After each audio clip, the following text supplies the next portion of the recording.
Okay, this is a pretty simple assignment. We need to give a reporter a taxi ride back to the base. And it had to be a bad hair day.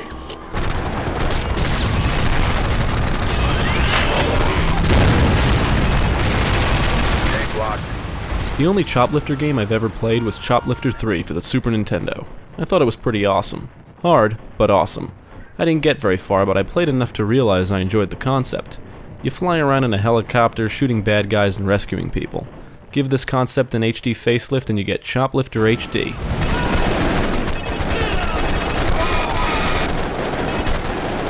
As far as I know, there's no real overarching story here. You fly various helicopters through 4 campaigns containing several missions to obtain stars which unlock more missions, campaigns, and helicopters.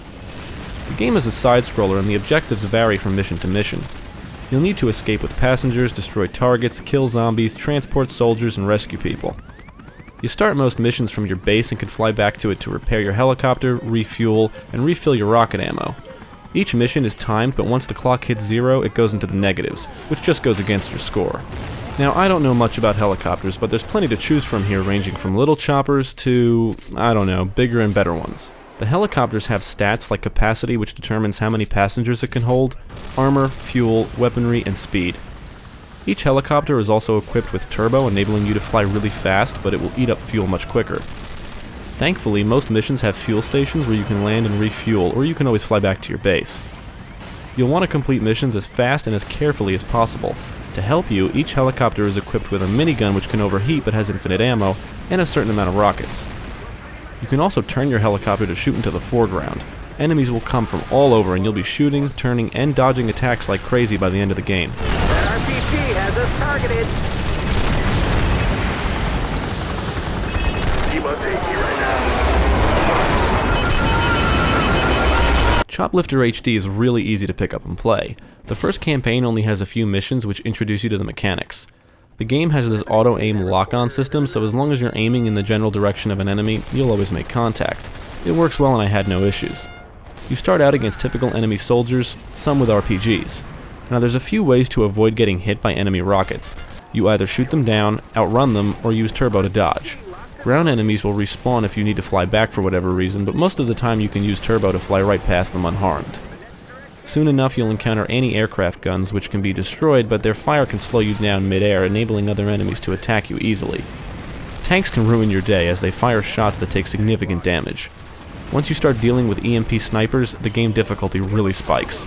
If these guys hit you with an EMP shot, the helicopter kinda shuts down for a few seconds, but what really sucks is that these snipers are always planted in areas that if they hit you, you're always in a spot where there's a tank aimed at you or tons of other enemies. Hope he wanted to be cremated.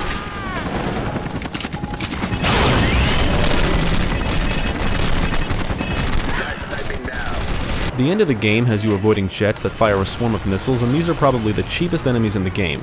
I mean, you can tell where the missiles will come from, but dodging them won't always be easy. I found flying low works well most of the time, but it really blows when you've almost made it back to your base and then you get blown up by a swarm of missiles. Then there's mortar fire, which really isn't hard to avoid, but having to avoid everything else makes it that much more difficult. So all of the missions have a secret objective, and that's to rescue this reporter dude, which is somewhere on the ground with a cameraman.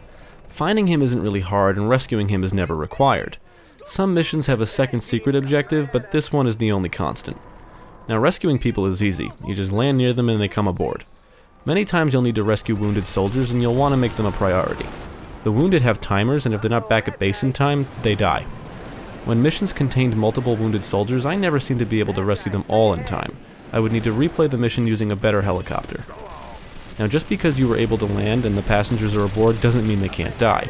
Crashing or landing hard can easily kill a few passengers. You'll also need to be careful how you land, as the blades can chop up people like butter, or you can always land on them. One of my gripes with rescuing people is that they run around like idiots, and sometimes they don't leave the landing zone in time, so I'll frequently land on a few or swing the chopper around too late, taking out some innocent people.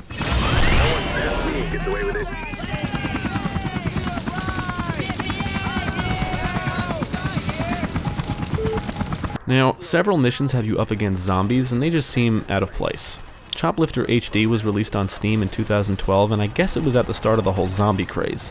You know, where every game has to have zombies in it because developers couldn't think of better, more interesting enemy types. Well, zombies are in this game for some reason, and they just feel like an unnecessary addition. That looked painful.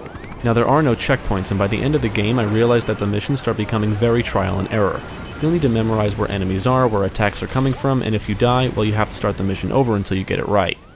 Because this is a side-scroller, you can't really see what's in front of you, so you could be doing well and then get raped by a dozen tanks that you didn't know were there, and shit like that just becomes frustrating.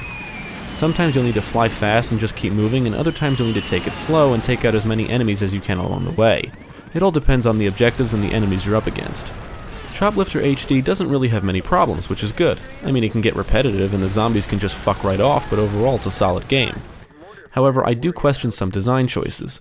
Like, why the fuck do I have to wait for soldiers or civilians to board the helicopter when I start certain missions? Why the fuck can't the mission start with them already on board? Considering how often I died, it was annoying to constantly restart the mission over and over and wait for people to board the chopper. There's also all of this dialogue going back and forth. I believe it's between the pilot and co-pilot. Some of it's humorous, but after you hear the same repeated shit over and over, it just becomes annoying.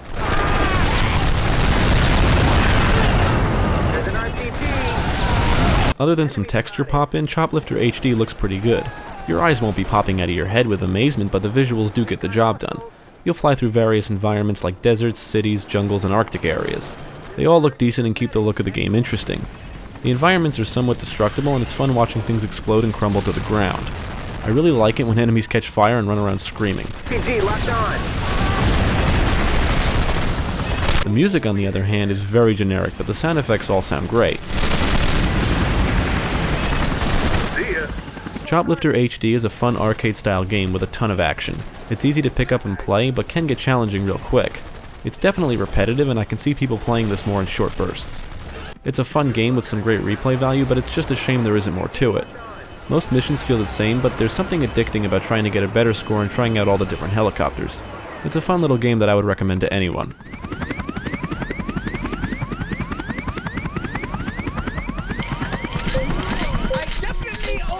Thanks for risking my life to get your precious story. So word is, this is our last mission together. Cool. That means I can finally take some risks.